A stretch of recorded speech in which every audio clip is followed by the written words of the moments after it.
Welcome to Revolutionize Your Marketing. My name is Sue Roskoff, and I am here with the World of Ability Podcast Network, and we are so happy to have John Petros Sr. here with us every Friday at 4 o'clock Central, 5 o'clock Eastern for Revolutionize Your Marketing. John, so happy to see you again. How are you today? I'm doing great, Sue, and yourself. Fabulous. It's Friday the 13th, but there's great things happening. That there is. And welcome, folks, to Revolutionize Your Marketing. I am John Petros Sr., owner of Mill City Marketing, sponsor and operator of this lovely show, as we say on the network, live at 5 every Friday. And I've got two great guests with me today. So let's bring Edwin in. Welcome, Edwin. Yes, happy Why don't Friday. we why don't we let people know where you're coming from and how you get to do what you're doing today? All right. First of all, I want to say thank you very much for having me. And it's always exciting for an opportunity to spread happiness. I am joining you from Oakland, California, the great state of California. So yes, it's definitely exciting to be here. And I focus on spreading happiness. All right. What kind of happiness? Well, there's only one kind of happiness, except that it has about 6 billion different definitions. I feel like every single human being on this planet has their own definition of happiness. And it's not like a one size fit all type of happiness. I have the opportunity to have interviewed over 1,000 people on the subject of happiness. And I gather a lot of information. And it started out of just curiosity. I got up one day out of meditation and I was feeling really excited. But at the same time, I was like wondering, why are some people happy and why are others not happy? But more important, what can people who are not happy do to become happy? So that's what kind of kicked the quest off. And I had a lot of fun traveling all over the world, asking simple questions like, on a scale of 1 to 10, how happy are you today? And we just talk about happiness. And sometimes I'm taking notes and letting them know what I'm doing. But we had fun. And different things happen. One thing that really kicked it off, and I will touch on what I'm doing now. But what the thing that really kicked it off was in one of those interviews, and ironically, it was in Oakland, California, although I moved out of Oakland by this time, but I was at the Jack London Square in Oakland. It's a very popular place for those who are familiar with Oakland or California or the Bay Bridge or any of those. Beautiful place, Jack London Square. I came across this young man coming towards me. And I stopped him and I said, hey, excuse me, can I ask you a quick question? And this is a question I've asked so many people before him. And he said, no. So I was like, okay, what's going on here? And I said, come on, this is going to be a really, really quick question. And he said, well, not really, So in my head, I'm thinking, okay, should I just let him go or should I try one more time? And then I say, come on, what's going on? This is a really quick question. Then he said, okay, just go ahead, whatever it is, just ask your question so I can go my way. So then I said, on a scale of 1 to 10, how happy are you right now? And he scored by far the lowest I've got from anybody up to that point. So, and so in my mind, I'm like, okay, why would somebody rate themselves this low? So I got really curious and I said, hey, can I share a quick story with you? And he said, no. I mean, the no was very clear. They were like, he didn't want to have anything to do with it. But then now I'm really now motivated. I didn't just want to let him go. So I'm like, come on, what's going on? And then again, then it's okay, whatever it is, just share your story so we can go. So first thing that came to my head, I just started talking. Now, because he was rushing me, I was talking so fast, And then at the end of my first story, I was like, hey, can I share one more? And at this time, he didn't say yes or no. So I assume it for a yes. So I share one more, then I share two more, then I share three more. I was on a roll, About 30 minutes later, and I, in my little head, say, okay, you better stop while things are going good, stop. So I reached out to shake his hand. He grabbed my hand so tight, and he's looking at me and he go, what's your name? And I made a decision early on not to give my name when I'm doing this interview, because I wanted people to just be there, just talk to me and not worry about, is this guy going to come and try to sell us something? What's the ulterior motive here? So I told him, I said, as a general rule, I don't give my name. And then he looked at me straight in the eye and said, well, not this time, He said, I didn't want to talk to you at first. You kept me here for almost 30 minutes. The least you can do is give me your name. So I thought that was fair. But also, he was holding my hand so tight, I knew he wasn't going to let my hand go if I don't give him my name. So I gave him my name. He asked for the spelling of my name. I spelled it for him. Then he thanked me and he released my hand, and I went my way and he went his way. So at that point, it's just like we were together a little bit longer than my usual interview time. That was the only difference. So I left. Except the next day, this young man called me and he goes, do you remember me? I say, yes, from Jack London Square. He said, yes. I said, but what I don't remember is giving you my number. And he said, yes, for that one, I Google you, So I was like, okay, that kind of take care of that part. And then he break the news that he was on his way to commit suicide when I had stopped him. And so immediately a lot of stuff started coming up in my head, the whole circumstance. What if I did not insist when he said no the first or the second time? What if just a whole lot of stuff started playing in my head. But I tried to stop that and I said, hey, what happened?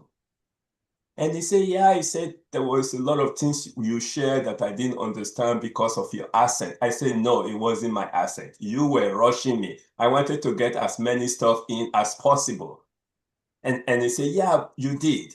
And as a result of that, I was able to go back home because if you remember, I scored 0 when you first asked me the question. And then as you start talking, I start realizing, wait a second, this is true. What's this guy saying? And then he ended up with 27 different reasons to leave from the 0 when I met him. So I was like, wow. I said, have you tried to see a counselor? And he said yes, that he has been seeing a counselor for like 2 years and nothing was working. He was just tired and just wanted to end it. So I said, well, you're in a different frame of mind now. Maybe you should seek out a different counselor. And he said, yeah. Then he asked if I was a counselor, and I said, no. And then he thanked me, and then he hung up. And that's when everything changed for me, And so something that was just like fun before then became a little bit more serious, in the sense that the impact that it can have on people's life. So I went on to start the I Am Happy project, which grows very quickly. I think we grew it to like 64 cities in 19 countries, and later on, almost 100,000 people involved, just teaching folks how to volunteer, be of service to other people, a little, just being a little bit patient with people because you don't know what people are carrying with them, because every single human being is carrying something, every one of us. Some are very lightweight and others are very heavyweight, but we are all carrying something, and a little patience can help. You never know, you could make the difference. So that's part of my story. Wow, amazing story too. You, that's proof, folks, that you never know when you're talking to somebody. You could be saving somebody's life just by talking to them. Absolutely. Yeah. Even just a little smile. There are people that I met, that would be like, wow, why are you smiling at me? Because nobody have really smiled at them for a long time. So they have a defense for it, And then Yeah. when you do smile, they think, okay, what is the goal here? What are you trying to get from me? Because somebody's always trying to get something from them when they are smile or they are nice. And so it's a surprise when it's like, nothing, I just smile. I mean, I just smile all the time, And then they kind of relax a little bit, and stuff like that. So yeah. Yeah. And then, if we fast forward, we have actually started the Happy Neighborhood Project. I think, that's where Kurt and Sue are involved, and they are still involved. And we grow that from March 20 of 2020, and that's a little bit of story behind that too, because my organization really helped to bring about the International Day of Happiness, okay, which is March 20th. And I mean, there's a lot of people around the world that did all kind of wonderful stuff to make that happen. But the United Nations did pass a resolution in 2012 making March 20th International Day of Happiness. And then my work was recognized at the United Nations in 2014, which was a very humbling experience. And so we celebrate International Day of Happiness since then. So, but March 20th of 2020, everybody knows what was going on at that time. They started canceling all public events. And I told my staff, I said, hey, I'm not sure what's going on with this pandemic stuff, but we are not going to let it stop us from celebrating happiness. And so we moved online, and it happened to be a Friday just like this. I remember the day very well, March 20th of 2020. It was a Friday. It was 11 o'clock, and people had so much fun. So somebody said, hey, can we do this again? And I'm like, wait a second, this is supposed to be once a year. And then the lady said, but we are all going to be stuck at home anyway, so what difference does it make? So I said, okay, you guys can come back. And I think 120 people came back, instead of 65. Then it became 200. And then at the height of the pandemic, we were hosting close to 20,000 monthly registration. It was fun. I mean, Kurt moved through the ladder. It was a co-host, became a captain, became a mentor. I mean, we were just growing this stuff because it was very organic, in terms of growing it. So yes, we helped a lot of people, during that period.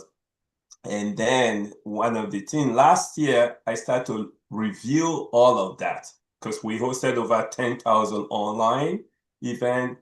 And then as I review it, I realized that online is very efficient. However, in person is more effective. And so as far as networking is concerned, and I know a lot of people went through our online stuff. So I started another organization called Appreneurs. And Appreneurs, I just took happiness, which is my favorite subject, and then I just add entrepreneur to it. So Appreneur. So it allowed me to kind of test the impact of hosting both online and in person on a weekly basis. And so far, I started it in Oakland, California, which is where I'm based now, even though I was actually based in Sacramento for the most part of the pandemic. And then now we're growing it where we now have about 18 chapters, since last year, and we're growing it all over. So my goal is 100 chapters this year. That's a big goal, but hey, most of the things I've done have been big, so. Well, that's like they always say about setting goals, set them high. Yes, If you make it, definitely. great. If you come close, that's okay too. Just be happy. Just be happy in the process, Yeah. All right. Let's bring my other guest in, Paula. Hi, Paula. Welcome. Hello, and thank you for and I'm still smiling big after Edwin. I'm thinking I got to look him up as soon as I finish. So, Paula. So I'm in the other side of the country. I'm in Clearwater, Florida. Cool. And you want me to just jump in with my just story, jump right John? in here. Okay, so yes, so you're coast to coast today, John, and Paula Hockman, and I'm in the fitness world. I'm a fitness professional since the 80s. So yes, a long time. I started in the 1900s, and I have been doing this ever since. And I told John, I've never shared this online before, but because of John's previous guest a few episodes ago, I had shared with him that I had a near-death experience that I thought probably shaped my entire path for my life. And that's when I was 12. And I went down the hall and was gone. And I was at the ceiling watching my parents shake my body. I have no clue how long that was. His previous guest was in the hospital, so he knew the time had happened and and when he came back. But I could relate to him because I was in that light. And it was like, this is pretty cool. Bright, brilliant, just felt like I was floating around. But I saw my mom shaking my body so hard. And I heard that I could make the decision to go or to stay. And I said, my mom cannot take it if I leave now. Now, I always said my mom, but of Yeah. course, my dad was right by her side when this was happening.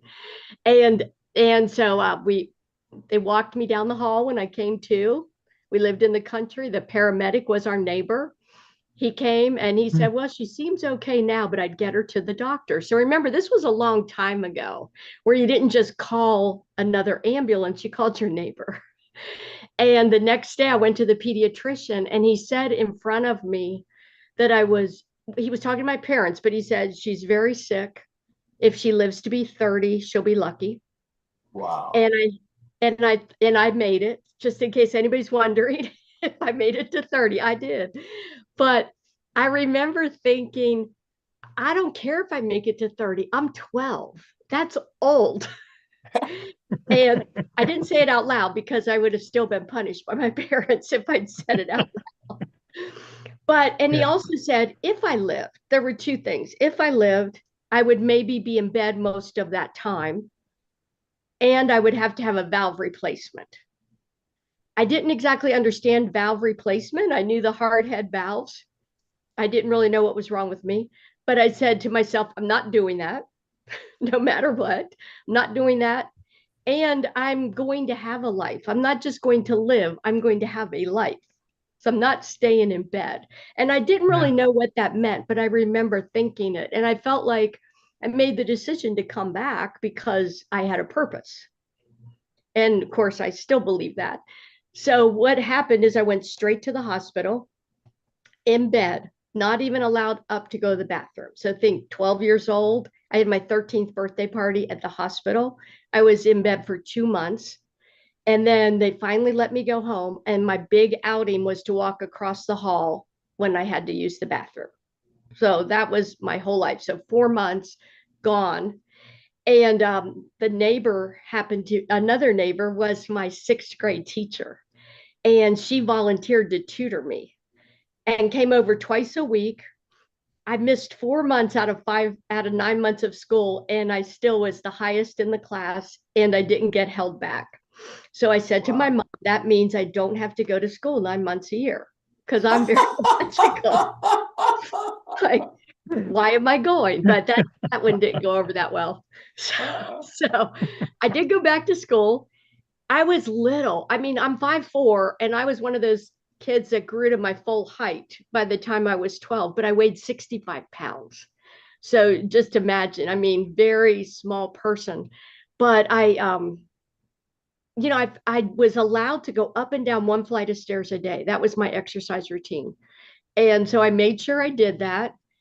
And I made sure that I got a note to release me from gym class the rest of my life. So until I was 18, no gym class. And my gym teacher became like one of my adult friends because he said, I know what you're pulling. You could do gym class. And they let me be on the dance squad. I tried out and got on the dance squad in high school, but I couldn't take gym. So again, I scored.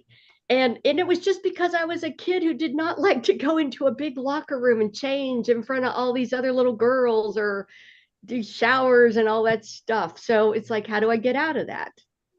So I got a note for 6 years. And And then my Wow. best friend, because I'm small, my best friend back then, nobody struggled with their weight really. I think we were a lot more active. It was the way we ate. We lived in the country. There's the farm there. You ate fresher. And my best friend was the one really big person in school. So she looked bigger than she was compared to me. And so we both went into the gym when we turned 21, a couple months apart, signed our first contract. I went to the gym every day and she went elsewhere. And now she's very healthy. She's had some health scares, but she's made it. But I just was obsessed with being in the gym. And I did, that's where I made friends. That's where I was happiest. And I always did it on the side or at times full time. But I loved being there and I always was helping people till finally and we got transferred several times for my husband's job. So as soon as we get transferred, I didn't have a job when we would first get transferred. So I'd go to the gym and make friends. And then somebody said, why don't you just get certified? You're already here. You're helping people. Just get Right. certified. And I really think that was just, God telling me, hey, Paula, this is what you're supposed to be doing. So I got certified, which I thought, hey, this is cool. I like this. And I was always having products brought to me. Paula, what do you think of this? You're training me. What do you think? And I used to just look at the label. I knew what was there and I trusted I was reading the right things. And I said, I'm healthy. I can take anything for 2 weeks. So I would try things.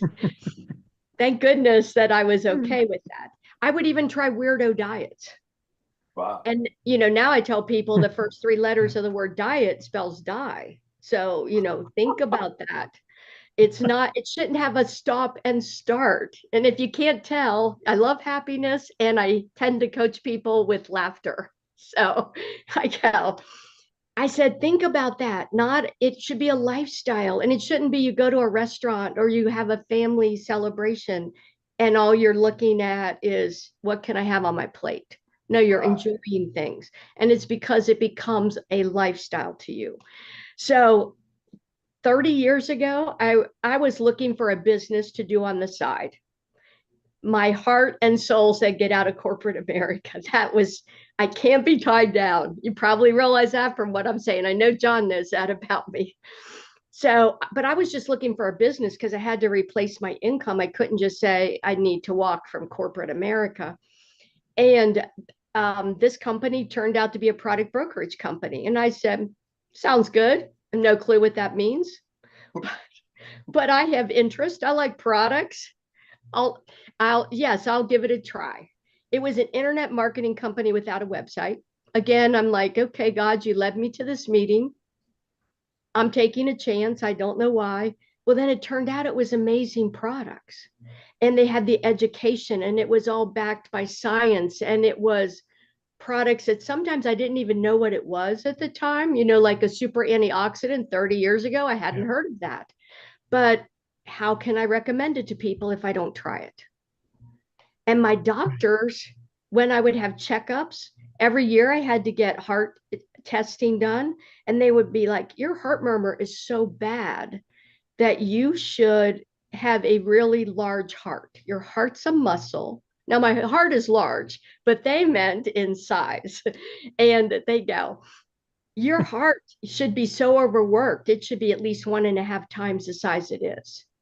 And they said, and the valve has never leaked anymore since the first test we ever have on record for you. And I wasn't surprised, but they just kept reinforcing that I did the right thing. And I really think that when I made the decision to come back, I got these little nudges my entire life. And I listened to those nudges, even when people said, that makes no sense. And I have to share, because this is all about marketing too. I was told about this strange site called Alignable, where they want you to build relationships. And I love people and I'm all about relationships. And I'm like, I don't understand this. I'm coaching people on another platform that's very businessy, but this sounds like it's right up my alley. So I went over there. I got thrown in a room. I mean, I had signed up. but I got thrown in a room and I'm like, thank you, God, I never did speed dating because I'm scared. And I thought, so I might as well talk. It's 7 minutes. The other person can talk 6.5, and I'll talk 30 seconds.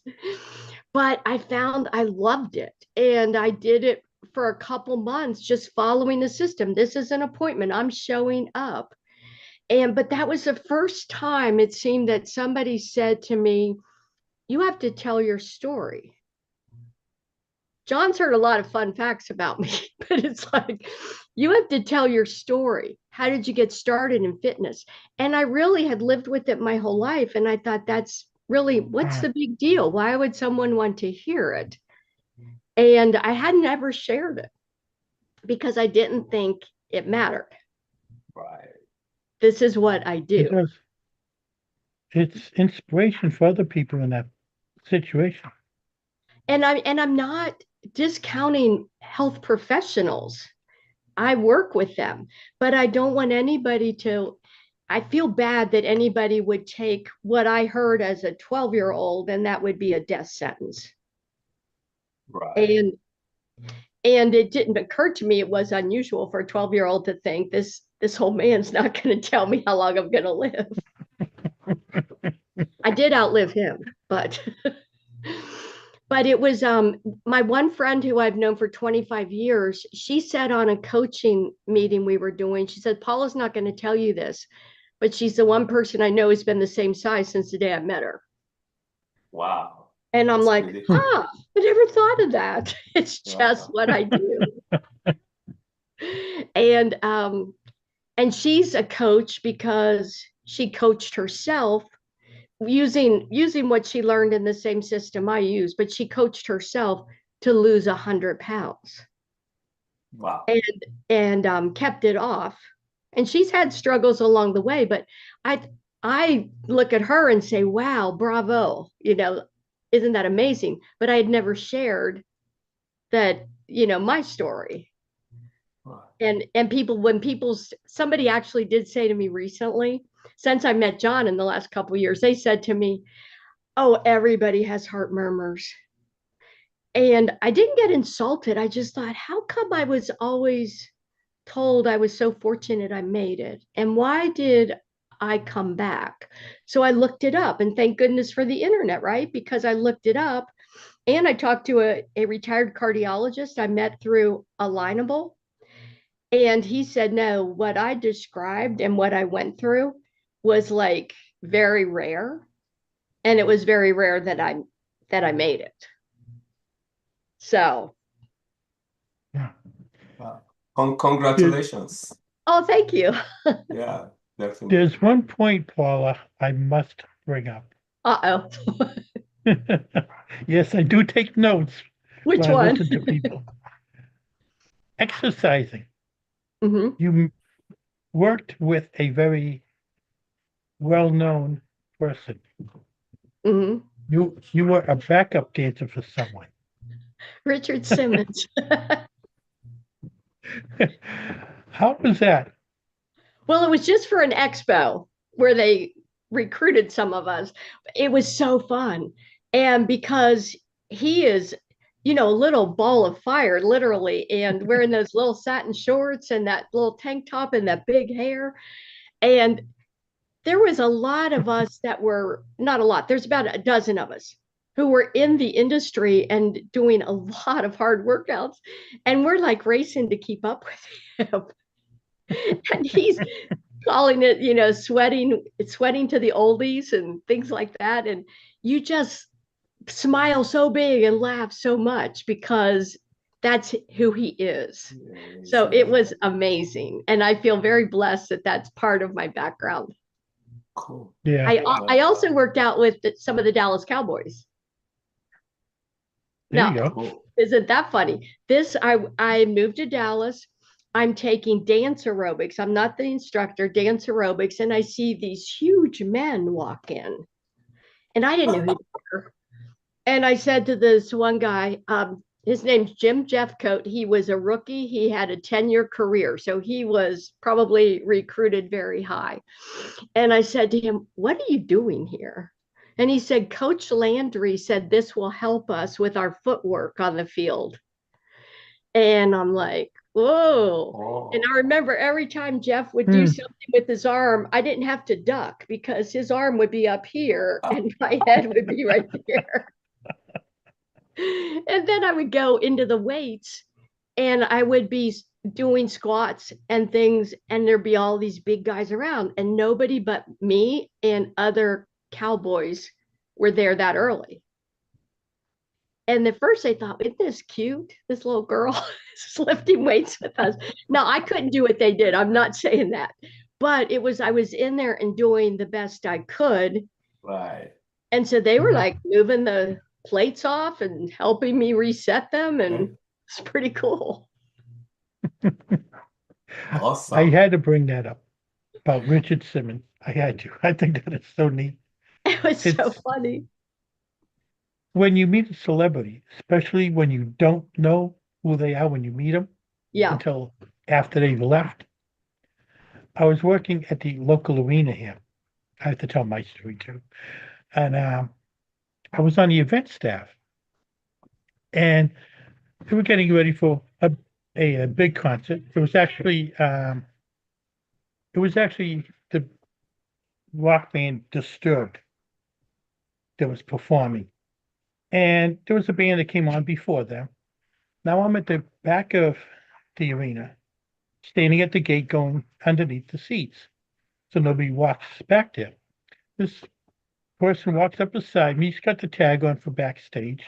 Okay, no problem. And he's watching the band. I'm chatting with him for 10, 15 minutes. And he goes back in the back. No idea who he was. I didn't look at his tag. As long as he had the tag on, I didn't care. And when the band came on, I realized who it was. It was Disturbed himself. Standing beside me, talking to him for 10 minutes, didn't even know it. That was a great job to have because I met quite a few people there. And especially that he knows that you did not know him. So that was something. It's like, okay, I can get a 10-minute break here. This guy had no clue who I am. Let me just have some fun, you know? So yeah. And I remember the first time local radio station up here, WAAF, they used to have a beach party every year. And of course, have a beach party in the middle of winter. When else do you have a beach party? Of course. And there were other stories that go along with that I won't get into. But after the concert, one of the first bands that I got to listen to working at the arena was start the story and I lose the name.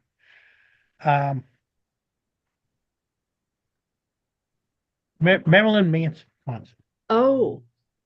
And of course, they needed somebody to volunteer to stick around outside the back afterwards because he wasn't leaving right away. He was on his bus.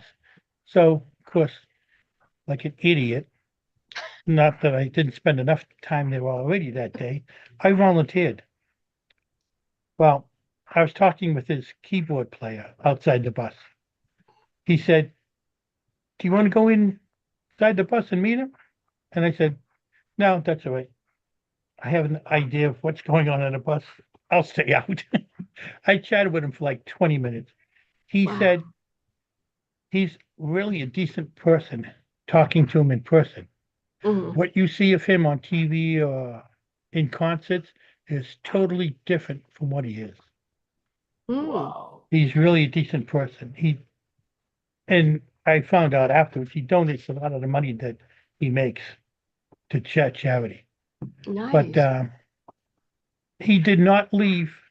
The concert was done, I think, 11 o'clock at night. He didn't leave the back of the arena till 3 o'clock in the morning. Wow. Talking to people and I'm there with no car. So I'm walking home at 3 o'clock in the morning. after being there for most of the day. But Wow. it was an experience. What year was this? You had to ask me that. I don't know how long ago that was. And another person that I did get to meet was, unfortunately, he passed away now. Why do I get into these stories and I can't think of their names?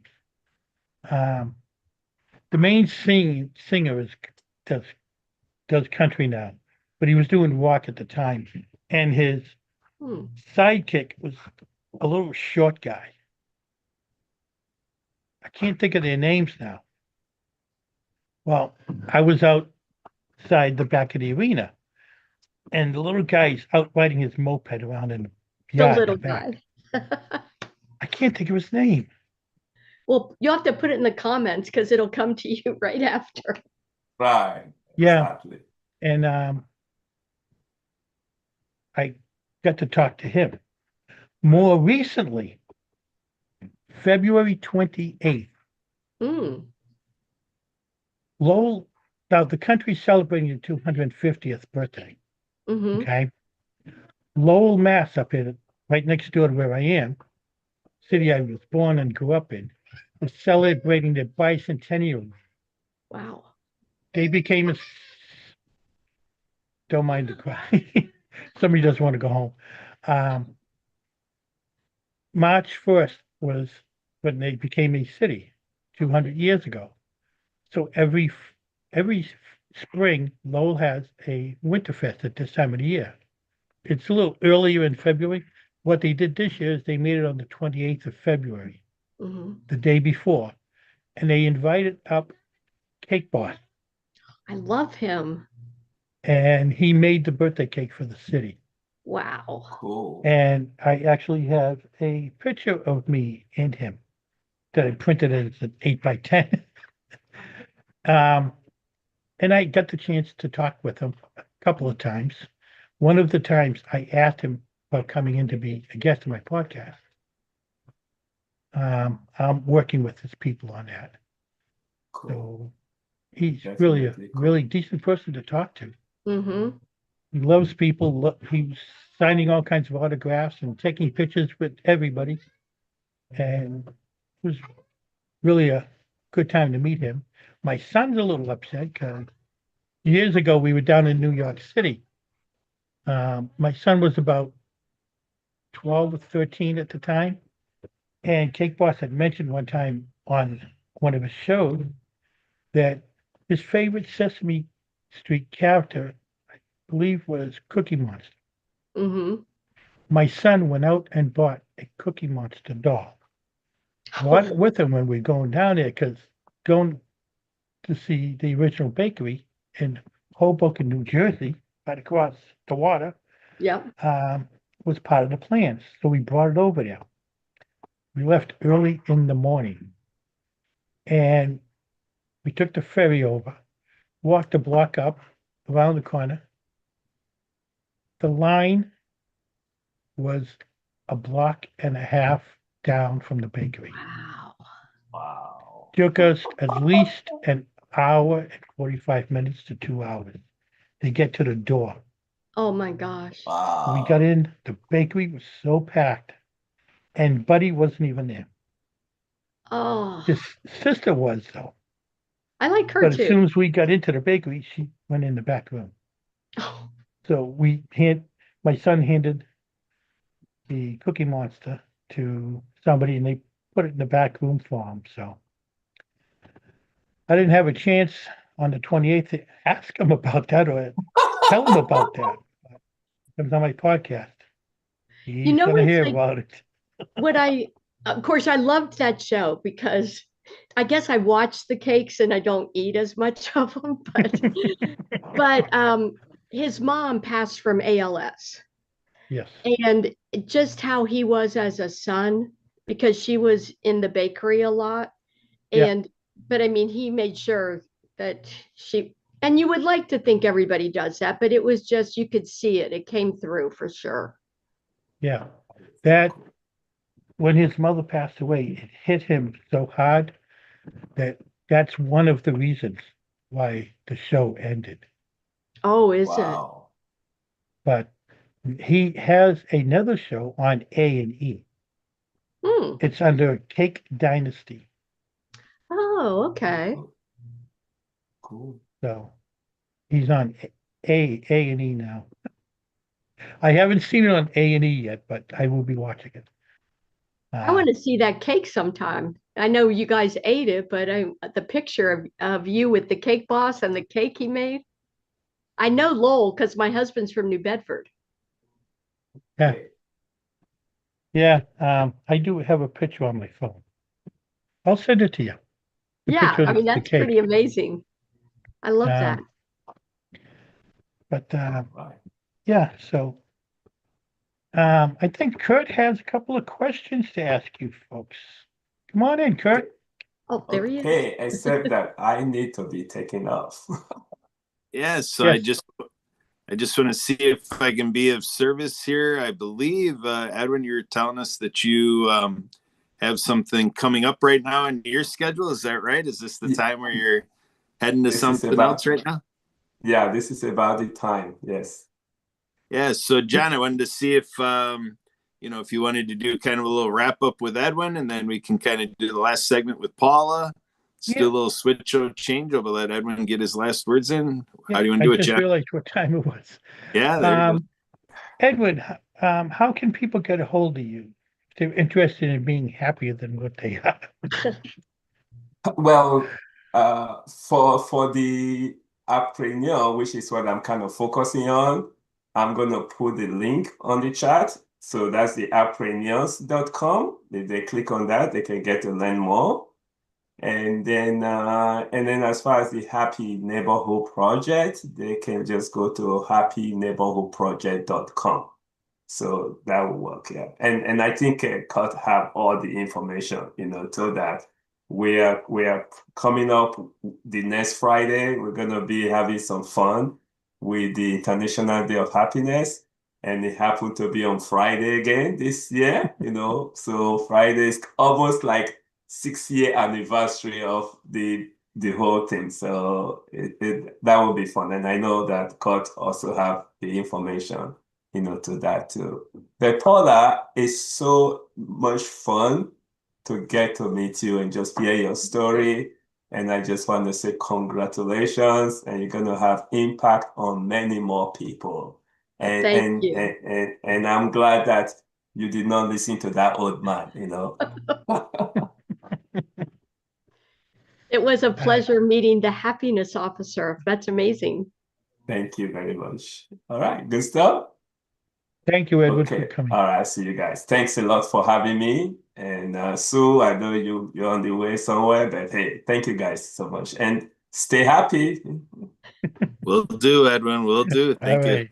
All right, bye-bye. All right. Bye. So, good. What kind of questions do you have for Paul? I know you do. Well, Paula, as you kind of, refocus on our conversation here, and now I'm in here to stir up the pot, mix it up, mix and match a little bit. Uh-oh. What comes to mind if I ask in the direction of what you're looking forward to, whether today yet, or over the weekend, or next week, or something pop in your mind in terms of something you are looking forward to? Oh, wow. Well, I love being outside. So I look forward every morning to getting about 5 miles in outside before I start my day. But as far as like an event, gosh, I mean, I just love summer so much, even though I live in Florida, it's always summer. But I will tell you, this summer in June, we always go north because every little kid in the family, and there's lots of them, they have everything from t-ball on up to intramural or college sports. And I go to every game I can get in, and I'm blessed to be there. I mean, one of the reasons that I wanted to work for myself, but also be very involved in fitness is because one of my nephews, when he was 3, said, "Hey, Aunt Paula, can you still run?" So I thought, Well, he thinks I'm old, so I've got to show him I can still run. But I love being around for the little kids. So I'm looking forward to summer coming up and being in Ohio for a little bit of time. Being in Ohio, that is good stuff. I have an aunt in Ohio and a cousin Oh, wow. in Ohio. Yeah, and actually we're having another one of our every other year with this relation. We have every other year a reunion. So the idea is with the marriage thing, it's like you kind of leave the 1 year go for the in-laws, and then Yep. this part of the relation. So we take that every other year rotation to balance off, and plus it's a trip. So we're all doing a trip together, and I'm in Wisconsin, and so this is going to be in northern Wisconsin coming this summer, and so we're going to be at a nice lake home up in northern Wisconsin. Oh, nice. And the story goes, Paula, that my mother and my two aunts skied together in water ski shows. Wow. Water ski shows. My mother, my two aunts. Now, my mother's deceased. My mother passed away in 1991, but my aunts now are in their 80s. And Paula, what are they telling us? That they instigated, that they helped all of us as a clan. These aunts of mine, they helped us all water ski. And so now they just really, I think they've outdone themselves now, Paula, because they put into an email this past week that they think they can't help themselves but to say we have to do a water ski show. So there's going to be 20 of us relatives together, and we're going to be on this lake as a group, a squad of 20, and we're going to perform a water ski show. And my aunts are the show directors, and my one aunt is going to take in what we, as with our skiing talents and with our flair, we're going to look to represent our family in this exhibition out on the lake. And so we get to email her, what we're going to do. So we're going to put together a show, but then to top it off, they tell us that the two of them are going to ski as the finale. Well, and I haven't seen them ski for I haven't seen them ski for decades. But that show has to be on John's show. You have to video it and take up 1 hour on a Friday. Speaking of show director, John, I think you've got a show director. That is a good idea. I don't know if we're going to do it live at 5. I don't know if that's the timing of the show, but I can put in a request that we schedule the show Friday at 5. That would be awesome. I was going to ask that question. Were you going to live stream it? Yeah. I'll have to do a follow-up on the email. The first thing I put out, Paul and John, is I put out Sue and I are involved in adaptive water skis. Adaptive water skiing with sit skis and so forth.